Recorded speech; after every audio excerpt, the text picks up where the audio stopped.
The price of a Bitcoin has crossed 19,000. It's fallen a bit to somewhere around $17,000 per Bitcoin, but the interest that it has generated among millennials in terms of investing and making money out of Bitcoins is enormous. In all, in India, there are about 40 Bitcoin trading platforms that are operating, small and big. The bigger ones are doing business worth 100 crores a day.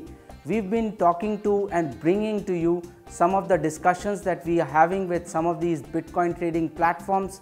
Today we have Unocoin's Naveen CT, Vice President for Business Development. Here are the questions that we asked.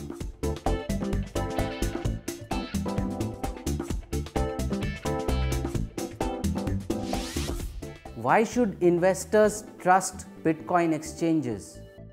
We at Unocoin provides a user-friendly and a secure platform for Bitcoin transactions. So we make it super easy for any user to buy and sell Bitcoin with us. And other than that, we also provide a wallet service where they can use this wallet for receiving and sending Bitcoins. What are the risks in Bitcoin trading? So Bitcoin price volatility could be one of the biggest financial risk investor or trader could experience.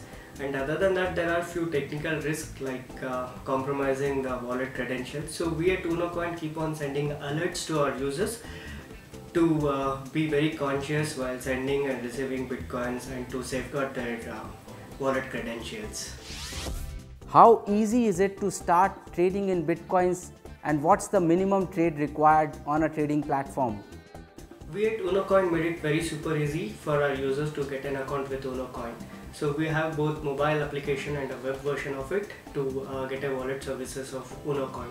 So you can just create a wallet with Unocoin by your email ID.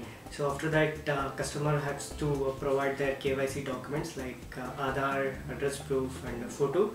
So post verification, you are all set to transact with Unocoin. We have introduced a facility called SBP, Systematic Buying Plan, where customer of Unocoin could also buy Bitcoin as less as 50 rupees, where they have to just set the limit in terms of INR and they have to select the period, whether they want to buy daily, weekly or monthly. So with that, let's say if you have opted for daily and 100 rupees, so every day at 12 am 100 rupees will be deducted from your INR balance and 100 rupees worth of Bitcoin will be deposited into your Bitcoin wallet. So by then, you can even buy a Bitcoin as less than 50 rupees. Are Bitcoin exchanges legal at all? Well, Bitcoin industry is not yet regulated in India, but again Government of India has formed an interdisciplinary committee where SEBI and RBI is leading that committee, and there are a lot of experts who are discussing this issue, and probably we can expect by end of this financial year we could expect a verdict from this interdisciplinary committee. Has RBI sanctioned any of these exchanges or given licenses to any of these exchanges?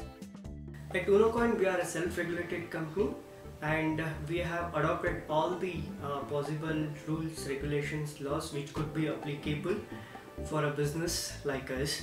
And we also follow strong KYC norms where we collect the KYC from a user, and after the post verification only a user could able to transact with Unocoin.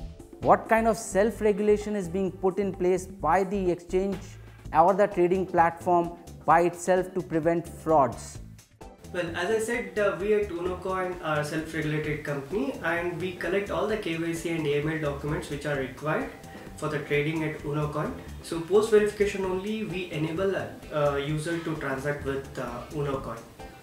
And we also collect a bank details from a user, so the transaction whatever happens at Unocoin happens through a banking channel. Let's say if you want to buy Bitcoin, then you have to transfer money from your bank account to Unocoin's bank account. And whenever you sell your Bitcoin at Unocoin, we settle the payments to your bank account itself. So in that way, we are following all the rules and regulations which could be applicable. Who should invest in Bitcoins and why? Well, Bitcoin is not just an investment option, but it is also an amazing technology. So I personally feel that everyone should experience this. And finally, who should not invest in Bitcoins and why? Let's say if you consider Bitcoin price volatility as risk, then I could personally suggest that you should only take that much of risk which you could able to offer. Because it should not, let's say if you lose money with the Bitcoin investment, that should not disturb your daily life.